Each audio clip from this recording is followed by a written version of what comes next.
Welcome to the A Minute to Midnight show. This is Tony. I'm joined in this episode by L.A. Marzulli, who returns to the show after we had him on a few weeks ago. We'll be talking about Watchers 10 and some of the things covered in his latest DVD. It's absolutely fascinating, and I hope you'll enjoy it.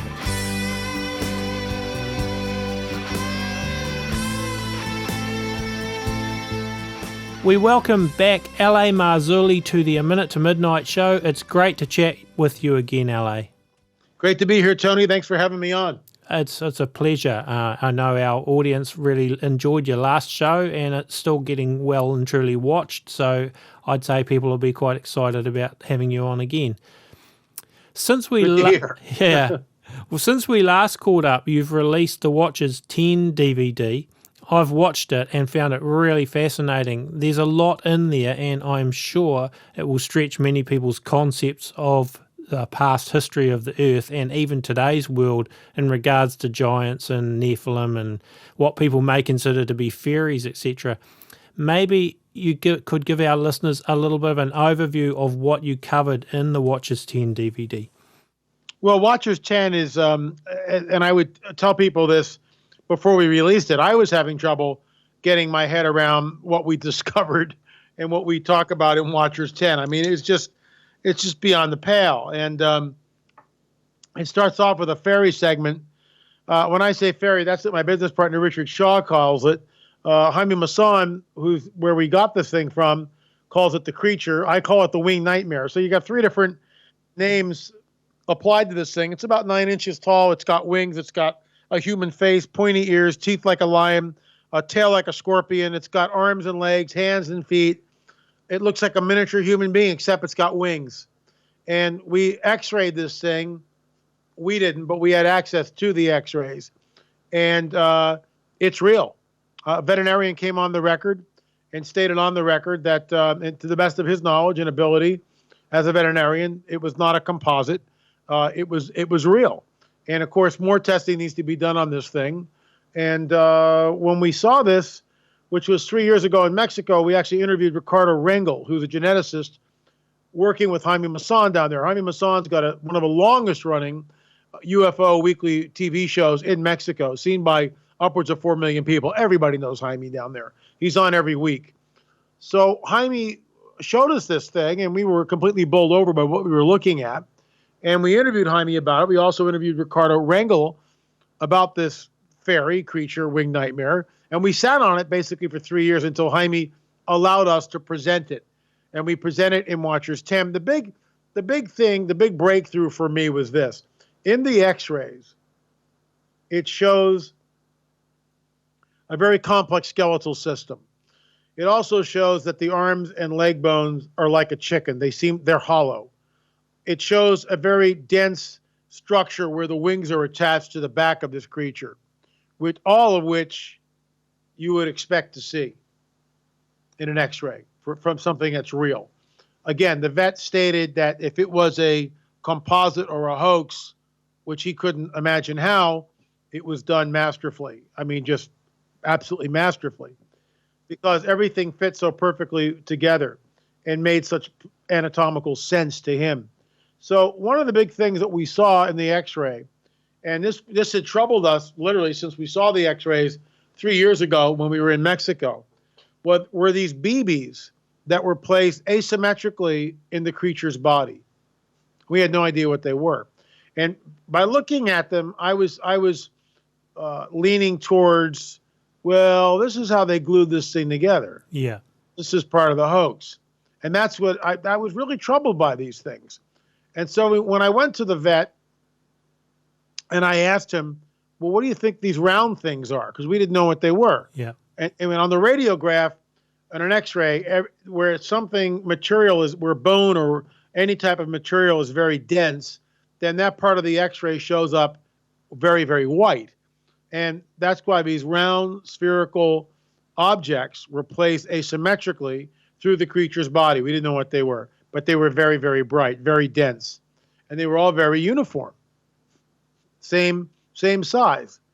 So we're looking at this thing, and the vet goes, oh, I've seen those before. Those are BBs. Going, BBs? What are you talking about? And he goes, Well, like somebody, I've seen them in dogs when somebody will shoot a BB gun at a dog to keep it off their property. And I go, BBs? And he goes, yeah, like buckshot, like birdshot. And then the light bulb went off. And I went, oh my gosh. And he also stated that this thing was shot at a considerable distance. Well, later on, when I presented this in Colorado at Prophecy Watchers Conference, I had two hunters that came up, and they said, how big was the creature? And they said, I said 9 inches, roughly. And they looked at the x-rays, because I had them there, copies of it, of course, and they said, oh, that's number 7 birdshot. They both identified it. Both hunters identified it without missing a beat as number 7 birdshot.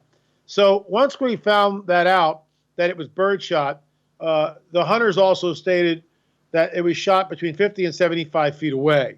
So it's really interesting. And that's when I just kind of went, wow, that my hoax, needle moved, my needle on my truthometer moved from hoax back to truth. So I think that's why we went with it.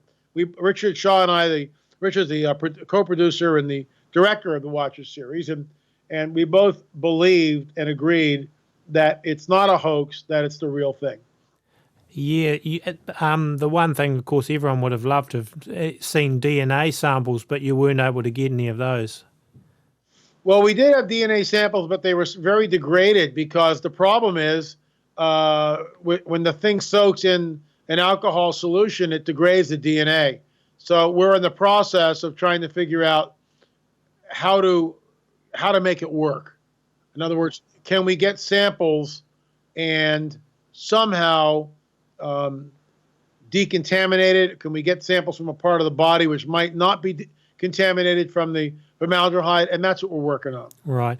My question when I saw the what you say is buckshot is I thought, well, did anybody actually run a scanner over it to see if they were metal or not? Or is that particular bird shot not metal anyway? We don't know. We don't know what the bird shot. It could be metal. It also could be like a very dense plastic. We don't know what it is, and that's why we're trying to do more, testing on this thing. Right. Okay. Yeah, it's certainly fascinating, and I'd like to put a picture or two of it in the video underneath this because I'm sure people will find it fascinating. The one thing that fascinated me was the tail that looks like a stinger on the end of a tail. What were your thoughts on that? Well, again, it's ongoing investigation, and this is what is so fascinating about what we do. Just because we present something like this, we're not done with this by any means. Right. We're constantly trying to push the ball further downfield and figure out what this thing is. And one of the things we hope to do is some kind of necropsy on this creature, and that would tell us a lot about what this thing may or may not be.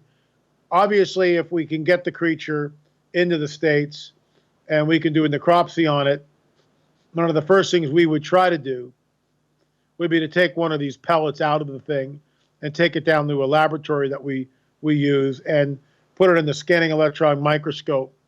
And from that, it's got an EDX feature, which will tell you what it's made out of.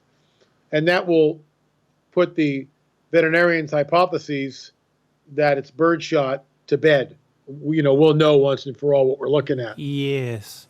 But getting back, to the stinger, the same thing with that. If we can get this thing, there might be poison still in the tail. You know what I mean? We don't know. We have no idea. That's why much more testing needs to be done on this thing, and we're in the process of trying to make that happen. So I imagine there'd be some resistance to getting it into the United States, would there? Well, not really, because no one knows what this thing is. It's not like it's some, we're not bringing in gold or silver or illegal drugs. This is just some weird creature. For all we know, it's a deformed bat. I don't know what it is, which I don't think is a deformed bat. But you get what I'm saying. It's not. We're not doing anything illegal by getting this in. Why couldn't you just drive across the border with it? Why do you have to declare it? We've got this strange thing in a jar. Who cares? I mean, no one cares what this thing is. We're not breaking any laws that we know about. So I don't see what the big deal is by just, getting it into the country. And we're trying to work on that and make it happen. The big thing is, can we get it? Can we do testing on it? And that's what we're working on. Oh, that's very interesting, because it certainly is an amazing looking creature, and I'll be definitely hanging out to know a little bit more about it, because I was fascinated when I saw it. Okay, so that was the first thing you covered in the Watchers 10 DVD. What else is in there? Well, there's all sorts of stuff in there. I mean, some of the what we actually covered was just mind-boggling, mind-blowing to both myself and director Richard Shaw. Richard was on a show talking about his film Matora Codes, and a caller called up, and they carried the conversation off the show. We ran out of time, but the caller was still on the line, and they opened up a conversation. After the show was over, and Richard is talking, and one thing leads to another. And this guy was ex-military, and so they're talking about Iraq and Afghanistan and Israel and all these different things, and somehow the conversation comes up about giants, about the Nephilim, and this guy goes, "Well, I was in Afghanistan and I shot the giant." So that was the guy that was actually talking to Richard. Yeah. Wow. That's how we found this guy, and Richard got his phone number. I called him the next day, got his email, and we started communicating, and I heard the story from his own lips multiple times, 3 or 4 times. I also flew out to where he lived because we had another something else going on in that area, an archaeological dig in that area, and I flew out and met him face to face and heard the story face to face and watched his body language like a hawk. And in my opinion, he was telling the truth on every level. And that being said, we interviewed him. We brought him out to Los Angeles and we interviewed him. And his story went like this. And he says this on camera, which is incredible. He was in Afghanistan as a private contractor. And there was a patrol that was dispatched in 2002 in the mountainous region of Afghanistan where a lot of caves are. They were looking for high-value targets. And so this patrol is dispatched via helicopter. They're dropped off, and they fail to meet their rally points. In other words, that's the area, that's the appointed time when the radio guy is supposed to check in. They don't meet their rally points, none of them. And so the first rally point's missed, the second, the third. Now everybody's concerned. It's nighttime. They can't dispatch another patrol, but the following morning, bright and early, they dispatch another patrol. And that patrol is dropped off essentially in the same place that the first patrol landed in Afghanistan, in the Kandahar province, in the very mountainous region, apparently. And they begin to follow in the footsteps of the first patrol. They find themselves going down this goat trail, very mountainous, very rugged terrain, and as they come around a corner, to the left of them and above them is a very large opening, a cave. And the goat trail leads down to sort of a platform, a ledge in front of the cave. And that ledge, there's no guardrail there, obviously. Yeah. It's like 500, 1,000 feet, whatever, down to the valley floor below. It's like a straight drop down to the valley floor. And before these guys can do anything, out of the mouth of the cave comes what only can be described as your worst nightmare. It's 12 to 15 feet tall. It's got flaming red hair, 6 fingers, 6 toes, double rows of teeth. It's wielding a very large spear, or what the shooter calls a pike, a lance in his one hand and a shield in the other. And it is terrifying, absolutely terrifying. And the men are all frozen. I mean, completely frozen, and frankly, who wouldn't be? Yeah. This thing has gained the advantage of surprise, and its sheer size and the fact that it's there and it exists is enough. I mean, it's like something out of a sci-fi movie. So the soldiers are freaked out. One of the guys, whose name is Dan, is the first to break out of the stupor. of the hypnotic spell that all these men are under. And he begins to run at this thing, firing his weapon. Well, the shooter tells us that this thing moved with such agility and speed that they just were blown away. He was blown away. He couldn't believe how fast and how agile this creature was. And before anybody can do anything, he has impaled Dan on this 10-foot spear. Mm. And Dan is dangling from it. It's completely through him, and he's hoisted into the air.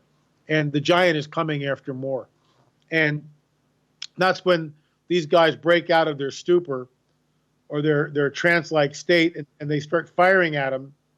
The bullets, by the way, seem to have no effect. And when somebody yells, aim for the face, hit him in the face, and they all start training their weaponry.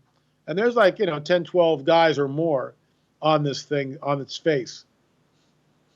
And they had 308s and other weaponry, 50 cal machine guns, and they basically blasted this guy's face off. And it fell to the ground with a thud. And at that point, Dan was still alive. And they radioed out for a medevac. But before the thing got there, Dan succumbed to his wounds. The shooter told us that the eyeballs were as big as a man's fist. Wow. That when he looked down into his mouth, double rows of teeth, but they had shot the front of his face off. I mean, it was like a shark's mouth. I mean, just huge. The smell was as powerful as a skunk, but smelled more like rotting corpses. Mm. And they dispatched 2 choppers, one to pick up the men, another to pick up the giant. They dropped this cargo netting down. They rolled this thing into it, and off it went. And what's interesting is that's where the Steve Quayle story, which Steve Quayle broke this story a number of years back. Yeah. That's where it originated from. Steve was contacted by the pilot who flew this thing out in a C-150. So, we heard the story, and now we've got sort of the rest of the story, which is kind of like stapled on the Steve story. So, which is interesting. We've got the shooter. Steve's got the way this thing goes out in the F-150. And then we've got a third witness that comes on board that was dispatched to the Kandahar province in 2005, who stated that rumors about the giant of Kandahar were everywhere. Mm. I mean, they knew about it, but you weren't supposed to talk about it. Yeah. Go figure. Fascinating. I wonder where they took it. I would say Wright-Patterson Air Force and Field, Wright-Patterson Airfield in Ohio. Interesting. Yeah, it was definitely fascinating because I remember Steve Quayle having talked about that in the past, and when I saw the trailer for Watchers 10, I thought, oh, that's the same one. And I was fascinated. And it's a really fascinating part of the Watchers 10 DVD. So, there's more. What else have you got in there? Well, I think one of the more interesting, not that the other 2 stories aren't interesting. They certainly are. They're unbelievable.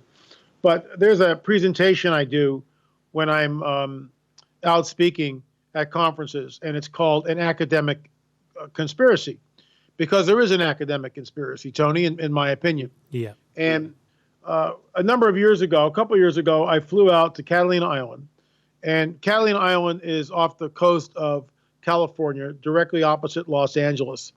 It's about 26 miles out in the water, and it's part of the chain of islands known as the Channel Islands, which run from Santa Barbara in the north down to San Diego in the south. And the reason why I flew out there is because I had dinner with an author by the name of Jim Watson, who wrote a book called Mysterious Catalina.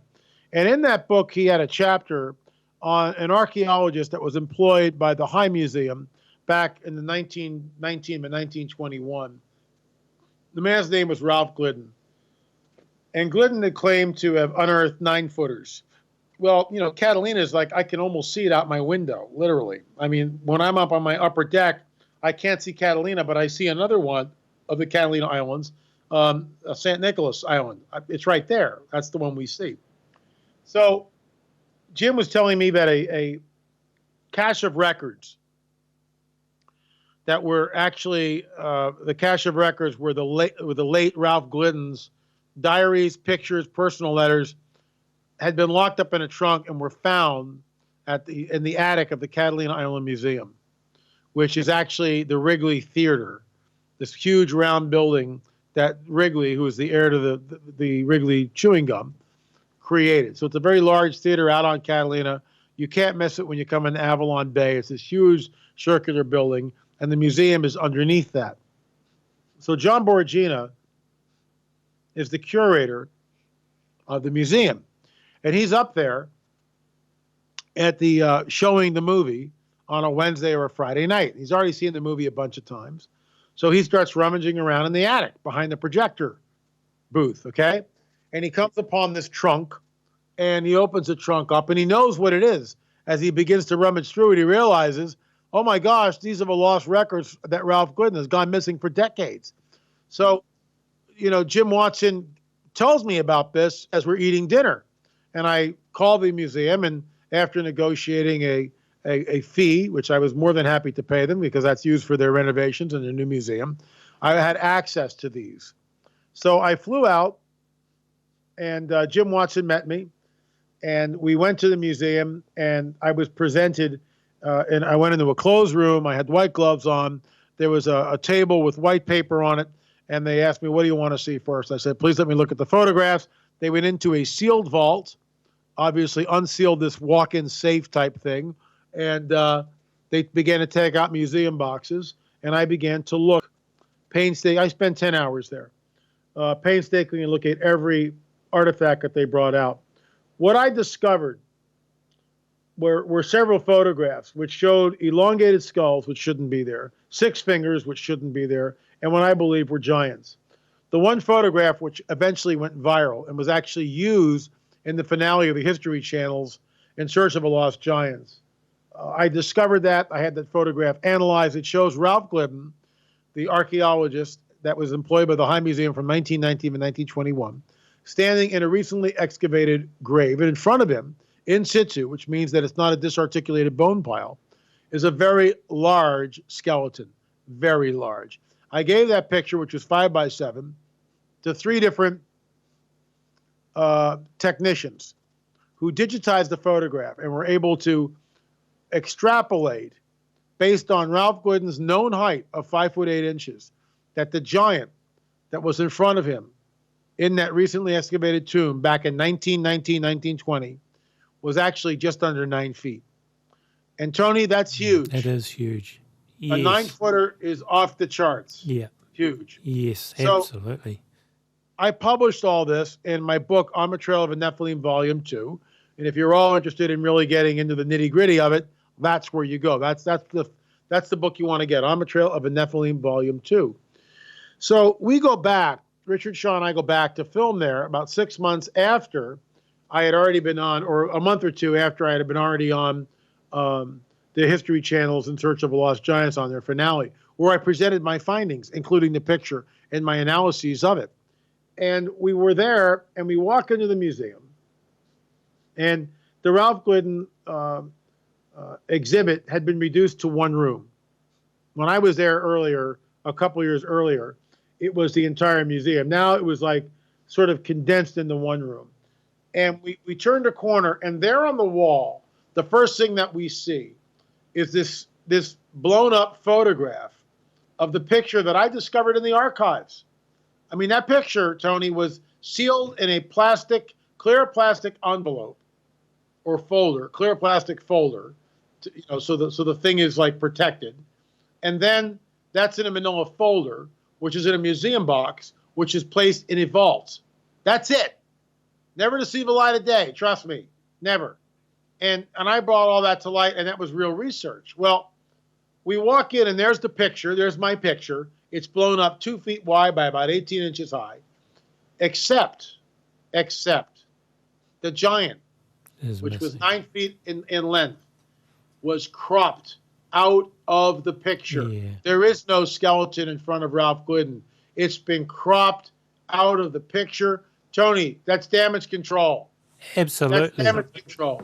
Yes. So, I mean, there's 2 things that come to my mind. there. One is obviously the fact that the scientific community has a vested interest in covering up some of this stuff. And the second thing is how regularly it's 6 fingers and 6 toes, which is very much reminiscent of what we find in the Bible, in the Old Testament. Absolutely. Of course it is. And that's what they can't stand that, because it begins. The reason why I'm all interested in all this, and I do this ongoing research, it points back to the validity of the biblical prophetic narrative. It also points back to the veracity of the Native American oral tradition that there were giants in the land. So I just find it incredible. And all this, by the way, is in my book, Nephilim Hybrids, and also in Watchers 10 DNA. If you're interested in all, go to lamarzulli.net, lamarzulli.net, and it's all right there. And, you know, when you buy a book or you buy a DVD, you keep us in the field doing research, because that's how it works, folks. There is no such thing as free stuff. If you want free stuff, go to Venezuela, because that's where you go. Want to find out what happens with free stuff? Go down to Venezuela and let me know how that works out for you. Yeah, if you survive it at the moment, yes. Okay, so yeah, that's really very good. And again, I was fascinated by watching that in the Watchers 10 DVD. And then what about the skulls, the analysis of those? That's probably the next thing. Well, what happened, and we've been on this for 3 years trying to extract DNA. We are still desperately trying to get permit processes or permits down there to legally go into several museums that we know of and extract DNA. And the way we would do that would be to go in with a Dremel tool and take fresh powder from the interior of the skull. Least chance of contaminations. We've got everything lined up to do it. We've got the suits. We've got a team of people ready to go down, and it's a really good team of people. We're excited about it, but we need the permit. And, you know, they filed it, and the weeks just drag on, and they just drag on, and they drag on, and it's like, you know, it's just unbelievable how long it takes to get, and no one cares down there. I mean, I say that sort of glibly, but if they did, then why can't we get a permit? We're working with a Peruvian archaeologist, for crying out loud. And so we were able to take out hair that's not attached to the scalp. And this hair came from Senior Juan's Navarro, who passed away this year, unfortunately, by the way, Paracas History Museum. And we took the hair out and we had it analyzed. We work with 3 different DNA labs. One is in Canada, Lakehead University, Paleo DNA Lab, and that's Stephen and Renee Frat Pietro. And they came on the record with us in Watchers 10 and also in my book, Nephilim Hybrids. So all that was great. They came on the record. The 2 labs that we use in the United States will not come on the record. They're afraid. It's just amazing. We live in the fascist state of the United States. I mean, you know, what are these people afraid of? It's just unbelievable. But yeah, come up to Canada. Yeah, we'll come on camera. Yeah, this is the room that we do it in. This is how PCR works. This is where the samples are stored. I mean, they gave us a guided tour, total carte blanche of everything, and they appear on camera talking about the DNA results that they uncovered. So here's the deal.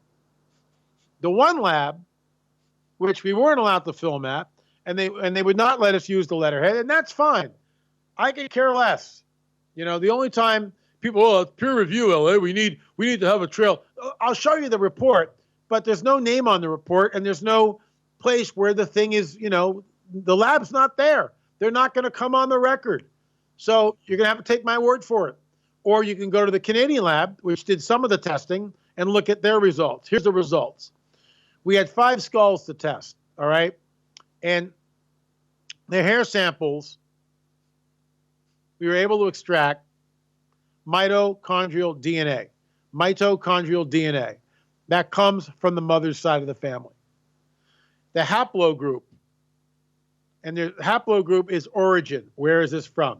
So a haplogroup might originate in Europe, Africa, Asia, India. Those are haplogroups, okay, which are very telling. Most Native American haplogroups originate in Asia because that goes along with the Darwinian theory that at the end of the last ice age, there was a land bridge where the Bering Strait is now, called the Beringian Land Bridge. And people walked over that land bridge from Asia and settled the Americas. we're saying, okay, some people did that, but not everybody. Yeah. And certainly not these Paracas skulls, in our opinion. And that has always been our hypothesis. And, now you got to go out and prove your hypotheses. Yeah. And if you're wrong, you got to rewrite your hypotheses, right? Or abandon it altogether. That's how the scientific method works. And that's what we're doing. So the hair samples came back H2A. H2A haplogroup from the mitochondrial DNA from the mother's side of the family shows a, drum roll please, shows a European ancestry. Tony, that's not supposed to be there. And we've got, there were multiple samples that we did, and there you go. So what do you do with that? Well, yes. And actually, that brings me to the next point, which is, the fact that some of your findings have not met with universal approval or agreement, and some have actually posted question marks and criticisms. If these people were listening today, what would you want to tell them? Go out and do your own research and prove me wrong. One guy wrote this egregiously offensive report, and it was really just an ad hominem attack against me. And that's okay. The guy's a weasel. He can write whatever he wants to write. I could care less. And I won't mention his name. Actually, the two guys won't mention either of their names. And as far as I'm concerned, unless I get a public apology, I'll never speak to either of them again. They never look at the evidence, Tony. And one of the guys was saying, where is the actual DNA report? It's in the back of my book. Had you been as aggressive in trying to prove me wrong, or just by looking at the book, you could have read it for yourself. It's right there in the appendix. All you have to do is turn to the back of the book, and there it is. The full-on report, published verbatim from Paleo DNA Lab in Canada. And that report, which was very, very telling, states, and this was a skull that we had access to that was found in Oregon, okay? And we went, it was a private collection. We got up there, found this thing. We went in, we took powder, and the DNA, we also took a tooth, we took other samples. The DNA was all over the map, and we didn't understand why until we talked to a geneticist. And he said, look, when I told him how this thing was stored over the years, he said, well, that's why. You had cross-contamination. The skull was in a box with two other skulls and other artifacts, and it was dusty. It was just like there was just contamination a go-go from all three of these things. Just ridiculous. But when we took the La Jolla skull, that's what we call it. We went up to the Oregon private collection. We took a Dremel, and we went into the bottom base of the skull near the foramen magnum, and we took fresh material from the interior of the skull. And Stephen Frappietro, the geneticist up in Canada, came on the record and stated, that's the one you go with, because it's the best chance of being, not contaminated. And that's exactly what we went with. The results of that, and we got a little bit of nuclear DNA from that, just a little bit. Not enough to sequence, but enough to decide that the skull was male. Right. Okay? That's what we discovered. So the geneticist, Stephen Frappietro, stated on the record and wrote the report, which is in the back of the book, Nephilim Hybrids, that the haplogroup was T as in Tom, T2B. That originates from Turkey and Syria, Mesopotamia. That is Nephilim Central, in my opinion. That's where all the stuff started. That's where it started. And look, Tony, it's not conclusive yet. We get that. No one's standing up and going, oh my gosh, these are Nephilim skulls. We're not saying that. Yeah. We're not. But they're certainly anomalous. Yeah. To the point where we're not sure what it is that we're looking at. And with other information that we have from an archaeologist, anthropologist who examined about 1,000 different skulls and compared them to the Paracas skulls, specifically the area around the foramen magnum. And the foramen magnum is the area where the skull actually attaches to the spinal column. And this man came on the record and stated unequivocally that this is genetic. This is what they see. And now that we know what to look for, this archaeologist and anthropologist is going to accompany us to Peru when we go down and look at these things. And we're going to take as many samples and look at the foramen magnum as we possibly can. It's genetic. He wrote a paper, and that paper is in the book, Nephilim Hybrids. You see, the critics, both of these guys, never never bother to actually look at the evidence. No, they just engage in ad hominem attacks and say it's this and say it's that. And frankly, I take umbrage with that. You know, it costs a lot of money to go out and do this stuff, and a lot of time and a lot of effort. And this is real hardcore science. What are you going to do? Tell me that the archaeologist, who's a degreed archaeologist, who's an anthropologist, who's a degreed anthropologist, is just making this stuff up? You're going to try to tell me that Stephen Frappietro and Rene Frappietro put their lab paleo DNA on a paper and sent that paper to me, a lab report based on the DNA evidence? You think they're just making that stuff up? I take great umbrage in the critics who sit there in their armchairs, you know, and think that they know everything when they really don't know anything. It's a vicious blend of arrogance and ignorance, you know, and it makes you kind of wonder, why do these people protest so much? Why do they have such an axe to grind? Who may they be working for? Yeah, that's dead right. And what about on the other side, the people that would say, that they have come from the stars, the star people, or that, you know, the humans have been put here by aliens type of thing? What would you say to that crowd? Well, I was just at a MUFON meeting on Sunday, and we showed Watchers 10, and, you know, not that many people there, unfortunately, but about 20 people, and, you know, go figure, right? It was their first event at this new building, and it was last minute thing, and we decided to do it. We had like 2 weeks notice. So we didn't draw a lot of people, which kind of bummed me out, but it doesn't matter. You know, we affected 20 people, and I just looked at them and I said, well, here's the deal. We agree on more than what you would think. And I said, when you say extraterrestrial, I say, I agree with you. There seems to be an outside agency that is manipulating the human genome. We all agree on that. I could sit down with Giorgio Tsoukalos, and Giorgio and I would agree that this is what's going on. Something's going on. We're being visited by extraterrestrials. But what is an extraterrestrial? An extraterrestrial is any entity that originates off of planet Earth, off of this world. That is the definition of an extraterrestrial. Therefore, Giorgio Tsoukalos would say, well, they're from Zeta Reticuli or, you know, some other planet out there. Yeah. I'm saying, well, what if they're interdimensional or ultra-dimensional? Yeah. They're still extraterrestrial. They're still not originating. You see what I'm saying? So we actually agree on a whole lot. It's just terminology. And when the moment I say fallen angels, they have a preconceived notion of what that is. And it's wrong. These are very, very powerful, nefarious, super intelligent entities which have the ability to manipulate space, time, matter, and energy. This is really, really intense stuff.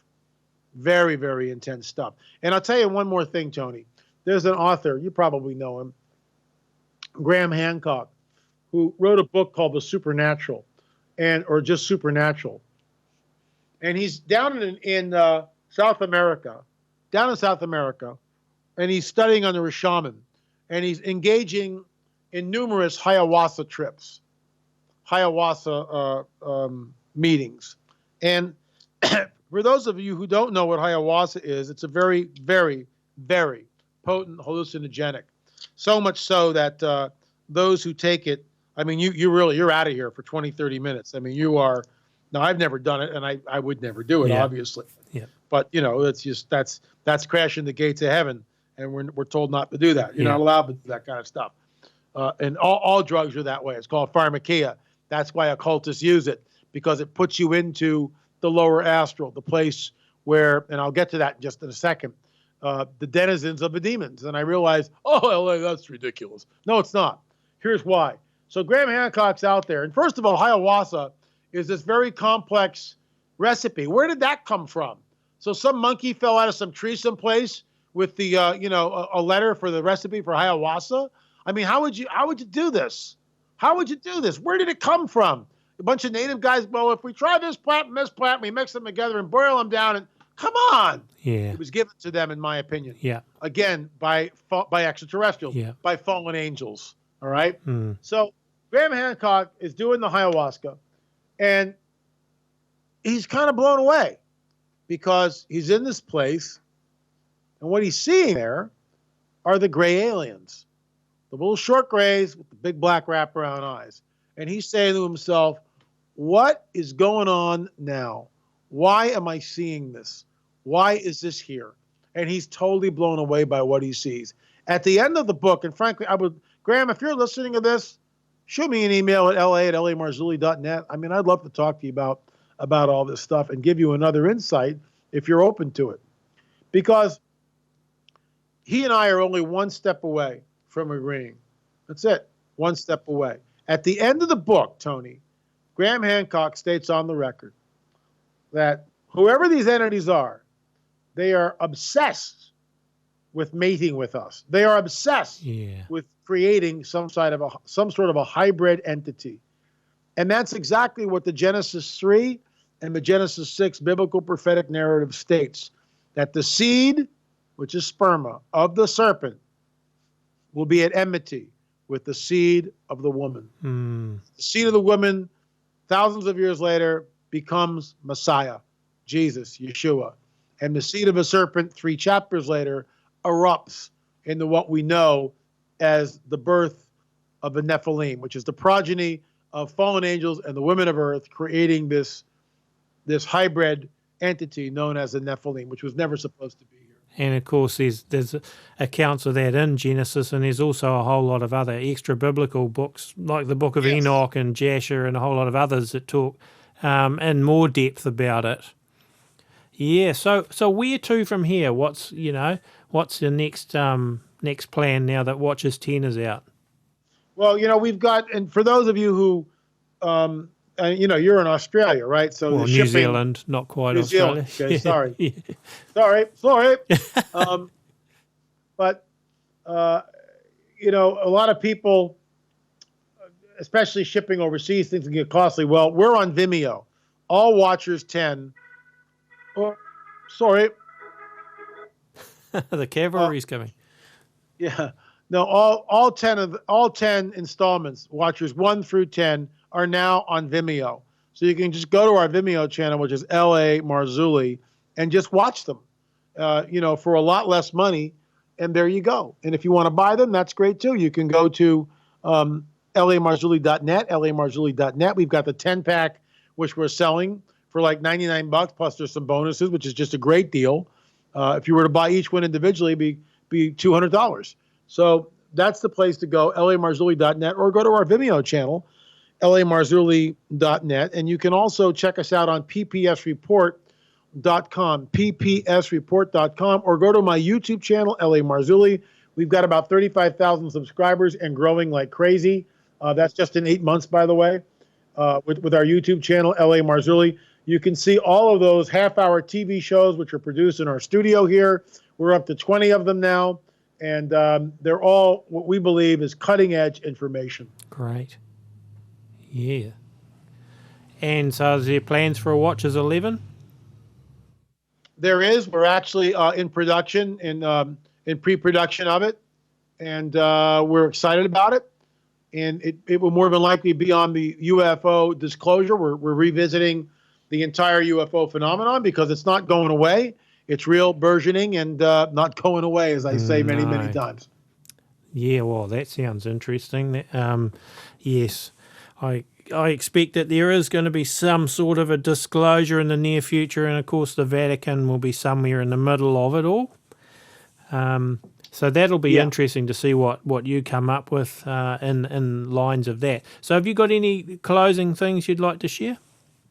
Well, I just believe that we are in a very tumultuous period of time. I would say that we're leading into the birth pangs. Yeah. And these are the birth pangs that we're in my opinion. And what that means is we're headed towards something. Yes. The birth pangs are going to give birth to what I believe is the Great Tribulation. Yep. That's where this is heading. The place to watch, of course, is Israel, because the prophecies revolve around Israel.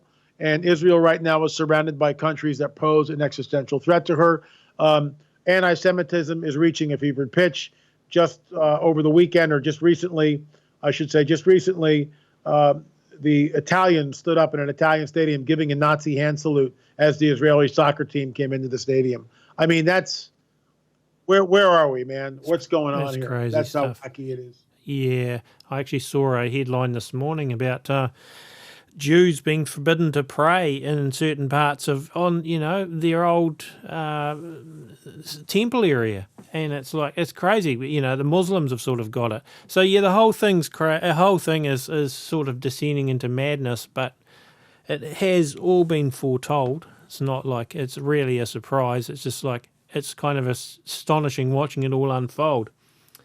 Yeah. So, well, it's been really awesome to have you on the Minute to Midnight show again today, LA, and I've thoroughly enjoyed it. Well, I've enjoyed it too, Tony, and look forward to doing it again in the near future. Yes, we'll be keeping watch on the progress for Watchers 11, and I definitely urge people to get Watchers 10 and watch it. It's great, and the older ones as well. They're all fascinating. So thank you for coming on the show today, LA. Thank you, Tony. Really appreciate it. Look forward to the next time. Awesome. We'll catch you then. Well, I always find L.A. Marzulli extremely interesting, and I love watching his Watchers series DVDs. We post all our shows as well as well-written articles regularly on the minute2midnight.com website. That's night spelled N-I-T-E, by the way. We also have an A Minute to Midnight Facebook group, which you're welcome to join as well. There is a donation button on our website, and we greatly appreciate donations to keep this running, because that's how we do keep A Minute to Midnight running, is by donations. So thank you to those that help us out that way. And I write, play and record all the music that we use in all of our shows, and you'll find my music at rockshawsounds.com, and there is a link to that on the minute2midnight.com website. So on behalf of all of the team, Brooke, myself, Joni, Chris and Matt, this is Tony signing off, and we'll be back hopefully with another show in a few days. Until then, take care and God bless.